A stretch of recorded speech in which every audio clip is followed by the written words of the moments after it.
where we got carjacked. Okay, so what happened was a friend of mine at the time, I say friend, really a fiend of mine, a guy that I was doing a bit of business with, had robbed some other people for a heap of pills. So he got the pills, ecstasy, and ran off with them. Boom, see you later.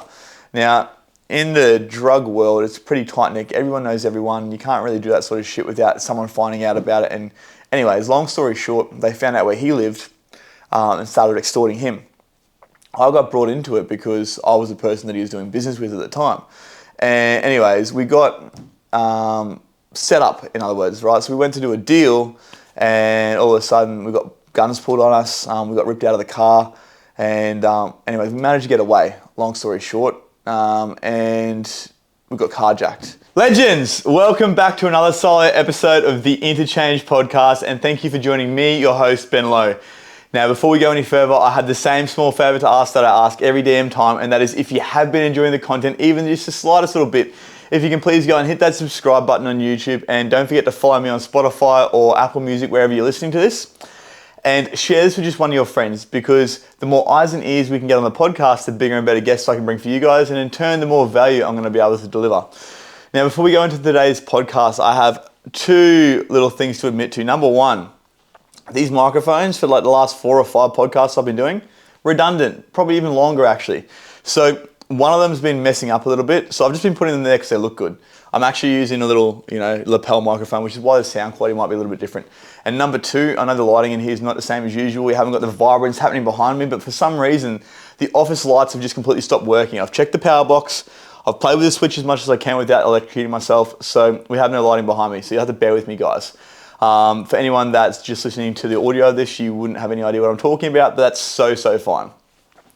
And so anyways, today I was sitting here and I was like, it's been so long since I've done a solo podcast, because the last 3 or 4 that I had, I actually batch recorded and filmed them all back to back. So it's been like at least 6 weeks, and I'm going to be straight up with you guys. I've actually had a bit of resistance around doing this, even down to like the point of being like, I don't know what to talk about. And I had this really good idea that popped in my head the other day, and I'm like, that's going to make for a fire solo podcast episode.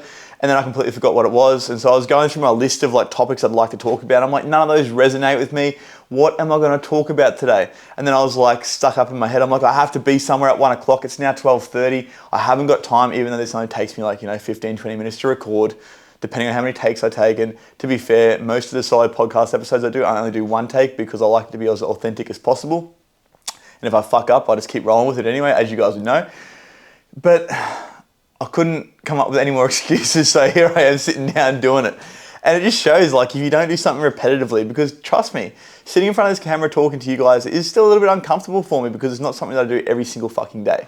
But I know that you guys are going to get something out of this, so I know it's so worth it. And by leaning into that little bit of fear that I have here, it's going to help me in other areas of my life by leaning into fear there.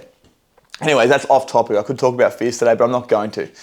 I was actually downstairs just before, and I was thinking about what I'm going to talk about, and something just popped into my head, and it was the fact of the matter of being that there's been a few times already this year, and especially last year, where I had a few challenges pop up in business, and these times that were really testing for me.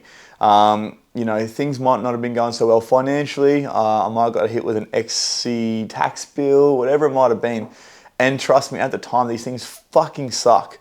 But I think back to all the other times in business when things have been hard, and I've always come out the other end. And they've always been the biggest lessons for me. But this isn't just in business. This has been a common theme that I've seen through every time in my life. From relationships, to my personal life, to my social life, to business ventures, like I said, to my health and fitness. There's always been an underlying tone of the silver lining, right? There's always been something that's come out of it, which has meant that I've moved forward at some area in my life. And generally, these challenges that come up in our life will be the perfect grounds and the perfect incubators for personal development and growth.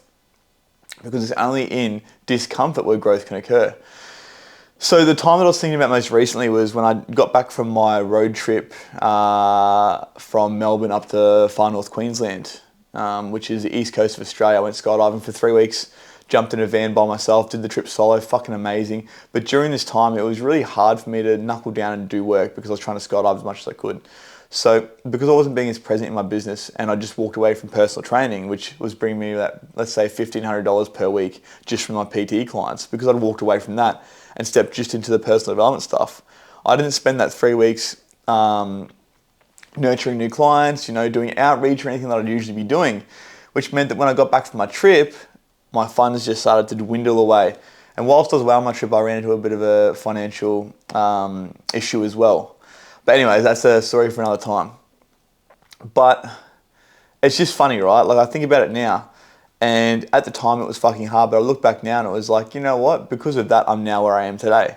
Because of going through that little bit of hardship, I now know that these are the things that I need to focus on to continue to bring clients in, continue to service the people I need to service, to continue to grow within my business. And I've actually hit a bit of a plateau with that again recently, a little bit of a lack of direction, because there's something that I want to start to build out within my business. But that means that I'm going to have to take time away from the things that I am doing currently.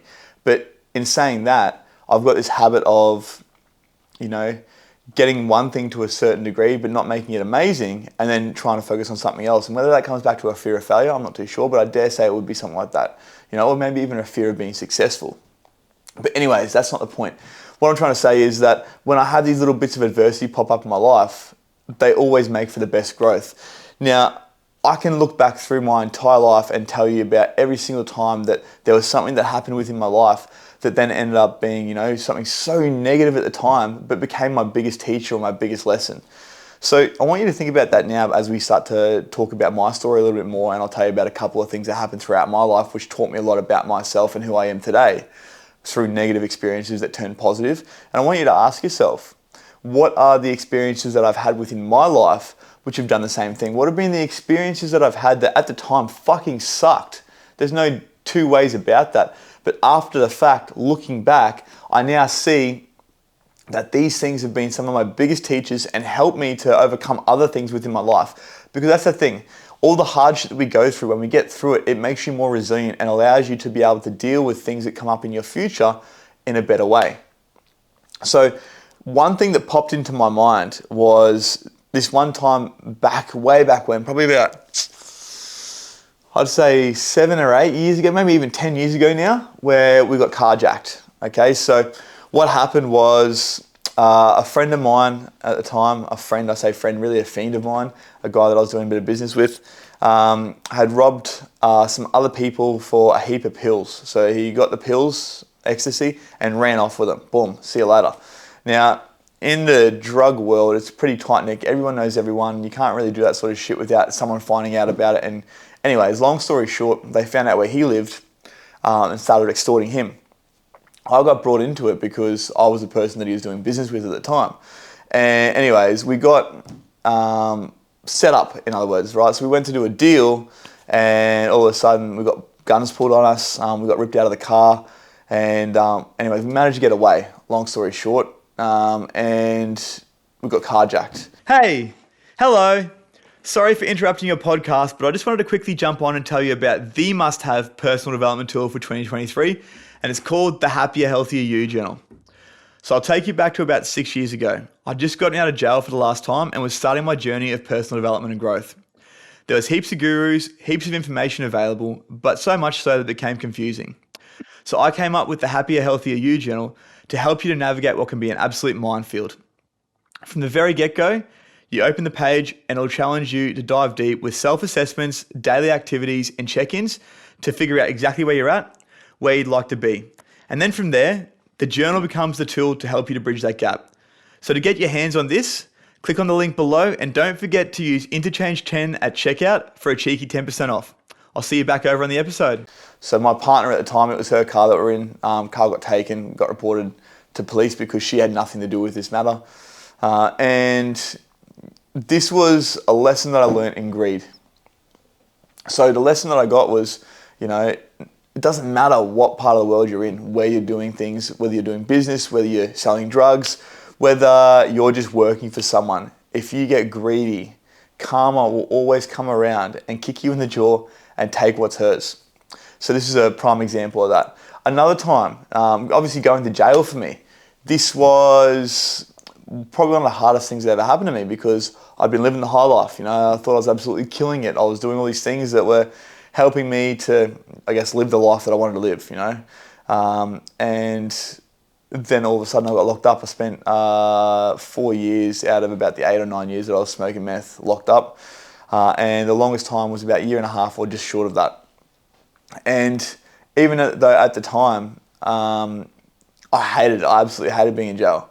It was also the best thing that ever happened to me. And I can say that now looking back, because if it wasn't for that, I'd probably still be doing the same shit. Because the pain of being on the drugs at the time, because I was doing quite well money-wise, because I was doing quite well with everything else that I thought I was doing well with, the pain wasn't enough for me to want to move away from it. And if it hadn't have been for the jail, I probably would have continued to do the same things I was doing. But after being in there and allowing myself to get sober and realizing that there was a better life for me on the other side, this is what actually helped me to start to clean my life up. There was obviously that, and then also having a kid. But anyways, that's another thing I've spoken about on another episode, and how he saved my life before he was even born. But looking back at jail, that's not the only thing it taught me. It didn't teach me that life was better on the other side. It also taught me that the only person you can really rely on in your life is yourself. And it made me very skeptical. Whereas prior to that, when it came to, you know, meeting people and things like that, I was very airy-fairy. I didn't have any idea of picking up on people's energy. I thought everyone was my mates, you know.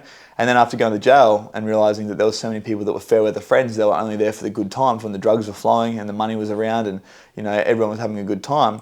It made me really realize who my true friends were and who the people I could rely on were. To be fair, I was very lucky. My family were people I could rely on. They made sure I had money in my account every week. And even though we had our disagreements and we didn't always see eye to eye, they always made sure that I was safe and I was looked after. And then obviously, like I said, myself, that was the only person I could really rely on while I was in there. So that was another huge lesson for me. Another big lesson in relationships. Okay, so I left my kid's mum. I got into another relationship straight away. And this girl was all good on the outside. She, you know, looked great, talked the talk, but when it came to walking the walk, she walked all over me. Another big lesson. It was probably the most traumatic experience I've been in when it comes to relationships, because there was a lot of emotional abuse and things like that took place within this relationship.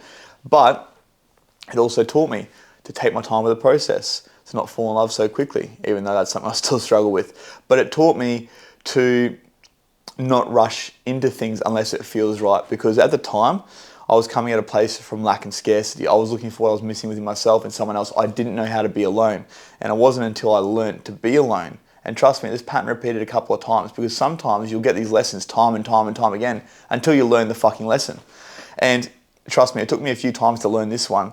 3 relationships actually, so this one that I'm talking about right now, and 2 others after that, before I decided that it was actually okay to be alone and actually spend time with myself. But either way, like I said, long story short, all of these experiences at once upon a time would have been so fucking negative, and you know, I couldn't see the silver lining in them, have actually been my biggest saviors and been a huge part of who I am today. And if it wasn't for experiencing those things and growing through those experiences, I wouldn't be sitting here having this conversation with you and be able to openly speak about these things.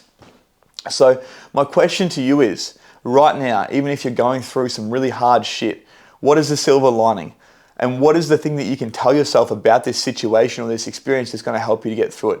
So for me now, every time I catch myself into that negative spiral, I tell myself that things always get better. And what is the lesson that I need to learn here that I might not have learned already? And once I can do that, it helps me to refocus It helps me to refocus myself and focus my energy on the things that are important and going to help me to move forward. Rather than focusing on the problem, I start to focus on the solution. And that's how I get through every hard area in my life, every hard situation that I now find myself in. Because the thing is, it doesn't matter how good you get at dealing with things. It doesn't matter how much personal development you do. Life's still going to shit on you. And the thing that I've found is, that's great English. The thing that I've found is, the further and further I go into this personal development stuff and start working myself, the harder and harder the challenges I get faced with are, because I'm pushing myself further and further. But the thing is, the more of these situations that you go through and grow through, the more resilient you become. And in turn, the easier it gets to deal with these things when they come up for you. So like I said, what is the thing that's going on in your life right now that you're struggling with? What is the one area that right now, for the life of you, you can't see the silver lining? What is the lesson that you need to learn from this? And what could you take away from this? And what previous experiences that you've already been through can you draw on to take strength from to help you to get through this? Because at the end of the day, like I said, life isn't meant to be easy. It isn't. It might be smooth sailing for a little bit, but we continue to get faced with challenges. And when these challenges come up, it's up to you whether you run from them or run towards them and grow through them.